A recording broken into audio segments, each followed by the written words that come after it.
হ্যাঁ 25শে ডিসেম্বরে তখনকে ফুলগুলো ফুটে যাবে, কলি হয়ে যাবে কিছু। হাই ফ্রেন্ডস, আজকে চলে এসেছি খিরায়ের ফুলবাগান। তো আজকে নভেম্বরের 30 তারিখ। তো দেখো ভিউ এখনো পর্যন্ত কিন্তু সেইভাবে ফুল এখনো ফোটেনি, গাছগুলো কিন্তু অনেকটাই ছোট ছোট।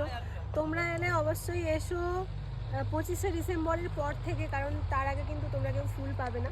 এদিকে লোকজনও আসা শুরু করে দিয়েছে, পেছনে দেখো অনেক লোকজন রয়েছে, আর ওদিকেও আসছে। দোকানদারিও বসে গেছে মোটামুটি 2-4টে, খাওয়ার দোকান, চা কফি আর হচ্ছে ফুচকা আর বাচ্চাদের খেলনা টেলনা এরকম এরা হচ্ছে দেখতে এসেছিল। আর ওদিকেও আছে। আর এই যে আমাদের খিরায়ের 4টে নিদর্শন, যেটাকে মানে তাল গাছ, তো খুব সুন্দর একটা ভিউ। আর এই যে ব্রিজ, রেল লাইন, তো দেখো এখন যাচ্ছে বন্দে ভারত। তো বন্ধুরা তোমরাও কিন্তু চলে এসো ডিসেম্বরের লাস্ট উইকে। ডিসেম্বর লাস্ট উইক থেকেই মোটামুটি তোমরা এখানে ভালো মতো সব কিছু পেয়ে যাবে। আর এখন কিন্তু কেউ এসো না, এখনও অনেক ফাঁকা মাঠ রয়েছে, শাকসবজি রয়েছে, ওগুলো এখনো তোলা হয়নি, আর ফুল গাছও লাগানো হয়নি। আর যেগুলো লাগানো হয়েছে একেবারে ছোটো ছোটো, তোমাদেরকে তো দেখালাম। এই দেখো এই সবে। চলো যাই ওই কাকুগুলোর কাছে, ওরা কি বলে দেখি।